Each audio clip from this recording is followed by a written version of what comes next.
আল্লাহর পক্ষ থেকে যদি কল্যাণ থাকে, আল্লাহর পক্ষ থেকে যদি বরকত থাকে, আল্লাহর কবুলিয়ত যদি থাকে, পৃথিবীতে দ্বিতীয় আর কারো সাহস নেই আহলে হাদিস আন্দোলনকে স্তব্ধ করে দেওয়ার।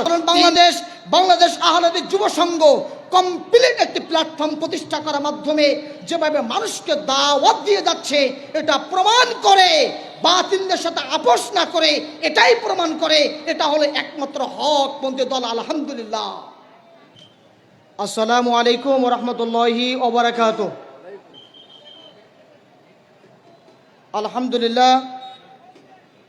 আলহামদুলিল্লাহি ওয়াহদা ওয়াসসালাতু ওয়াসসালামু আলা রাসূলিল্লাহ, আম্মা বাদ। ফাআউযু বিল্লাহি মিনাশ শাইতানির রাজীম। বিসমিল্লাহির রহমানির রহিম। ওয়ালা তালবিসুল হক্কা বিল বাতিল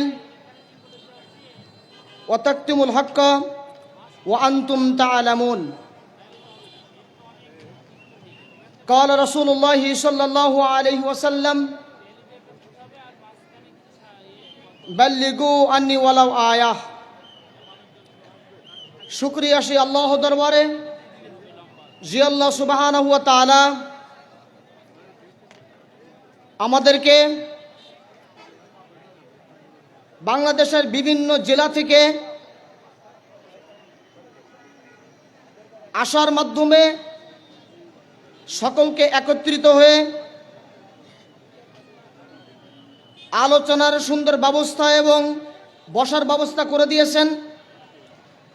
আমরা সেই আল্লাহ দরবারে শুকরিয়া আদায় করি, সকলে বলি আলহামদুলিল্লাহ।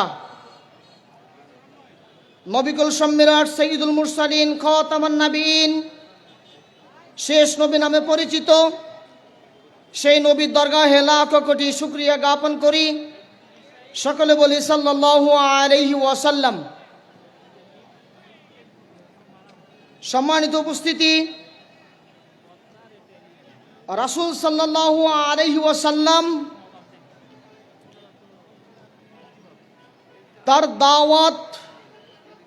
তার দাওয়াতি জীবন সম্পর্কে আমরা সকলে অবগত আছি। কত কঠিন কষ্ট, জুলুম, নির্যাতনের মাধ্যমে যেভাবে তাওহীদের দাওয়াত দিতে গিয়ে ভয়াবহ অবস্থার সম্মুখীন হয়েছেন, আমরা রাসূলের জীবনী পড়লে স্পষ্টভাবে সেটা বুঝতে পারি। রাসূল সাল্লাল্লাহু আলাইহি ওয়াসাল্লাম নিজের আত্মীয়দের মাঝে দাওয়াত দিয়ে মার খেয়ে ফেরত এসেছেন। জুলুম, নির্যাতন, নিষ্পেষণ সব কিছুর পরেও সকল কিছু উতরে গিয়ে তিনি তাওহীদের দাওয়াতকে কিভাবে মানুষের কাছে পৌঁছে দেওয়া যায় সর্বোচ্চ প্রচেষ্টা তিনি চালিয়ে গিয়েছেন। রাসূল সাল্লাল্লাহু আলাইহি ওয়াসাল্লাম নিজের আত্মীয়দের মাঝে দাওয়াত দিয়ে যখন জুলুমের সম্মুখীন হয়েছেন, তখন দাওয়াতের অবস্থানকে পরিবর্তন করে মক্কাতে যারা হজ করতে আসে তাদের মাঝে তিনি দাওয়াত দিয়েছেন। এই দাওয়াত চলমান থাকা অবস্থায় 6 জন ব্যক্তিকে পেলেন, যাদের দাওয়াত দেওয়ার মাধ্যমে 11 নববী বর্ষ তারা দাওয়াত নিয়ে চলে গেছেন মদিনাতে।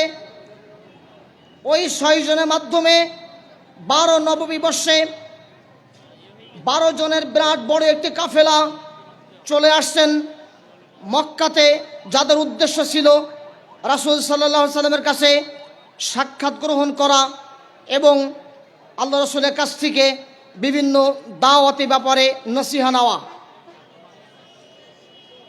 12 নববী বর্ষে তারা দাওয়াত নিলেন। সেই দাওয়াতে সম্পূর্ণভাবে স্বীকৃতি দিয়ে 12 নববী বর্ষ পুরো একটি বছর এই 12 জন মদিনার ঘরে ঘরে গিয়ে দাওয়াত দিয়ে পেলেন 73 জন পুরুষ এবং 2 জন মহিলা, মোট 75 জন ব্যক্তি। এই 75 জন বিশাল বড় কাফেলা একত্রিত করতে গিয়ে যে পরিমাণে কষ্ট, যে পরিমাণে জুলুম, যে পরিমাণে নির্যাতনের সম্মুখীন হতে হয়েছে, এই কষ্ট, এই জুলুম, নির্যাতন সব কিছু উতরে গিয়ে যখন রাসূল সাল্লাল্লাহু আলাইহি ওয়াসাল্লামের কাছে 13 বর্ষে গভীর রজনীতে মুজদালিফাতে দুই পাশে পাহাড়, উপরে আসমান একত্রিত হয়ে যখন দাওয়াত নিয়ে একই বাক্যে স্বীকৃতি দিলেন, ইয়া রাসূলুল্লাহ, আপনি আমাদেরকে যে দাওয়াত দিবেন, এই কথা, এই দাওয়াত সবগুলো যদি মেনে নেই, এর বিনিময়ে কি পেতে পারি? শুধুমাত্র স্রেফ একটি কথা ছিল, সেটা হলো আল জান্নাহ, আল্লাহ তোমাদেরকে জান্নাত দান করবেন। এই 73 জনকে একত্রিত করা ছিল অত্যন্ত কষ্টকর। আমরা যখন দাওয়াত দিতে যাই, দাওয়াত দিতে গিয়ে জুলুমের সম্মুখীন হলে আমরা ফিরে আসি, কষ্টের সম্মুখীন হলে ফিরে আসি। আমরা যখন দাওয়াত দিতে যাই, আমাদেরকে বাধাগ্রস্ত করলে আমরা ফিরে আসি। কিন্তু আমার নবী সাল্লাল্লাহু আলাইহি ওয়াসাল্লাম জুলুমের সম্মুখীন হয়েছেন, নির্যাতনের সম্মুখীন হয়েছেন, কষ্টের সম্মুখীন হয়েছেন। হাজার কষ্ট, জুলুম, নির্যাতনের সম্মুখীন হওয়ার পরেও তিনি কোনোভাবেই ফিরে না এসে তিনি দাওয়াতকে চলমান রেখেছেন। এই দাওয়াতকে চলমান রাখার যে ফলাফল পেয়েছেন, 13 বর্ষে মুজদালিফাতে 75 জনের বিশাল বড় কাফেলা, এই কাফেলা গভীর রজনীতে যেভাবে রাসূল সাল্লাল্লাহু আলাইহি ওয়াসাল্লামের কাছে হাতে হাত রেখে স্বীকৃতি দিলেন, ইয়া রাসূলুল্লাহ, আপনি যে কথা বলবেন, আপনি যা বলবেন, এটা যদি মেনে নেই, এটা যদি জান্নাত হয়, তাহলে আপনি হাতটা বাড়িয়ে দিন, আমরা আজকেই বায়াত গ্রহণ করব। আলহামদুলিল্লাহি রাব্বিল আলামিন। এটা ছিল দাওয়াতের কঠিন একটি প্রেক্ষাপট।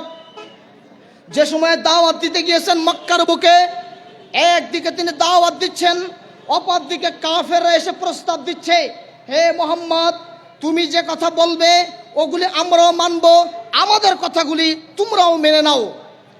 প্রস্তাব দেওয়া হলো। আল্লাহ রাসূল সাল্লাল্লাহু আলাইহি ওয়াসাল্লাম তিনি চাইলে পারতেন, কারণ তখন তিনি জুলুমের সম্মুখীন, তখন তিনি কষ্টের সম্মুখীন, তখন তিনি নির্যাতনের সম্মুখীন। তবুও তিনি আপোষ করেন নাই। আল্লাহর পক্ষ থেকে আয়াত নাজিল হয়ে গেল।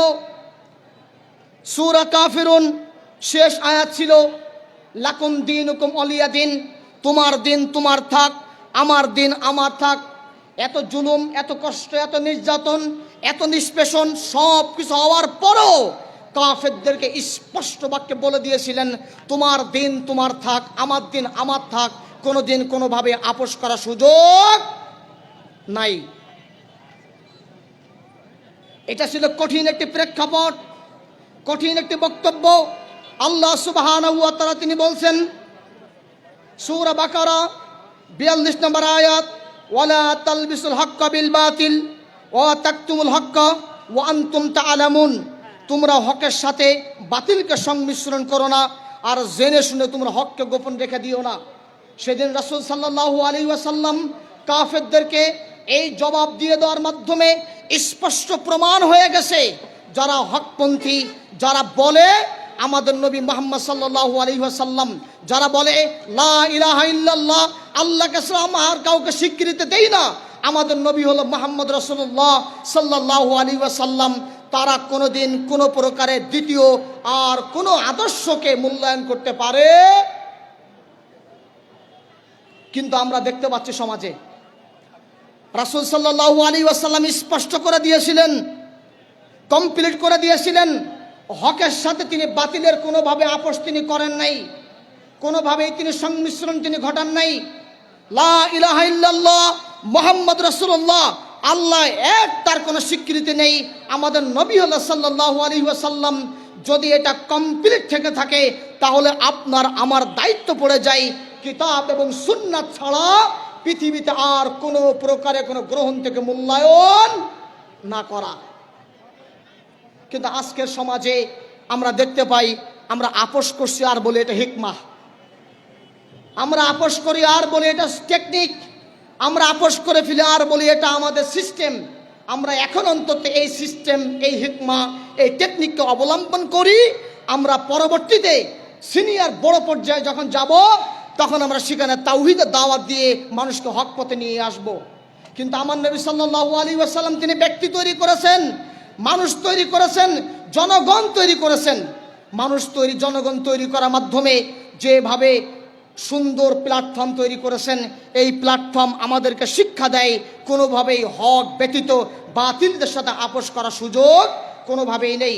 আল্লাহ সুবহানাহু ওয়া তাআলা স্পষ্ট করে বলছেন, ওয়ালতাকুম মিনকুম উম্মাতি ইয়াদউনা ইলাল খায়র, তোমাদের মধ্যে এমন একটি দল থাকা উচিত যারা মানুষকে কল্যাণের দিকে ডাকবে, যারা মানুষকে ভালো কাজে আদেশ করবে, যারা মানুষকে অসৎ কাজে নিষেধ করবে। আলহামদুলিল্লাহি রাব্বিল আলামিন, আল্লাহর কাছে লাখ শুকরিয়া, আমরা স্পষ্টভাবে দেখতে পাচ্ছি এটাই সেই দল। আহলে হাদিস আন্দোলন মানুষকে হকের দিকে আহ্বান করছে, বাতিলকে কিভাবে মুছে পেটে সাফ করে হককে প্রতিষ্ঠা করা যায়। বাংলাদেশে আহলে হাদিস আন্দোলন, সম্মানিত উপস্থিতি, আমরা আহলে হাদিস আন্দোলন পাওয়ার পরে স্পষ্টভাবে বলতে পারি এটা হলো একটি জান্নাতি দল। এখানে কোনো দুনিয়াবি, কোনো প্রকারের দুনিয়ার পাওয়ার আকাঙ্ক্ষা, এখানে কোনো দুনিয়ার লোভ তামাশা কোনো কিছু আমাদেরকে দেখানো হয় না, স্রেফ শুধু দাওয়াত দেওয়া হয়, আসুন আমরা কোরআন এবং সুন্নাহর আলোকে নিজেদের জীবন তৈরি করি। কোনোভাবেই বলা হয় না আসুন আমরা আপনাদেরকে চাকরির ব্যবস্থা করব, আসুন আমরা আপনাদেরকে টাকার ব্যবস্থা করব, আসুন আমরা আপনাদেরকে সুন্দর একটি জীবন তৈরি করে দিব।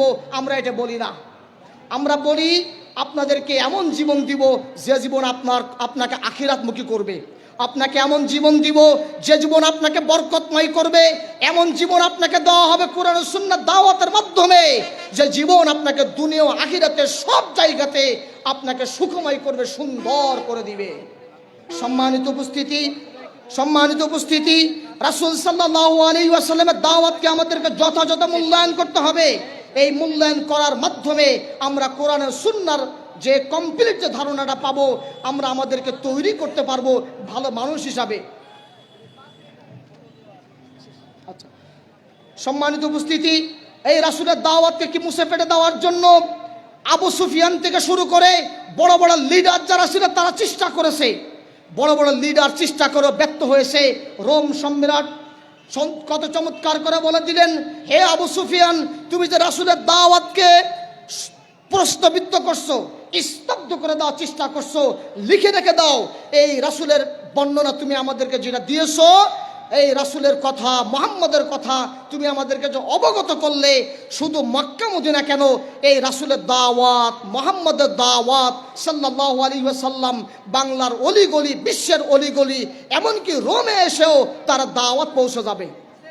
আলহামদুলিল্লাহ, আসাদুল্লাহ আল গালিব আমিরে জামাত 3 বছর 6 মাস 6 দিন কারাবরণ করে আমাদের আহলে হাদিস দাওয়াতকে স্তব্ধ করতে পারে নাই, আমাদের দাওয়াতকে প্রশ্নবিদ্ধ করতে পারে নাই, আমাদের দাওয়াতকে বন্ধ করতে পারে নাই।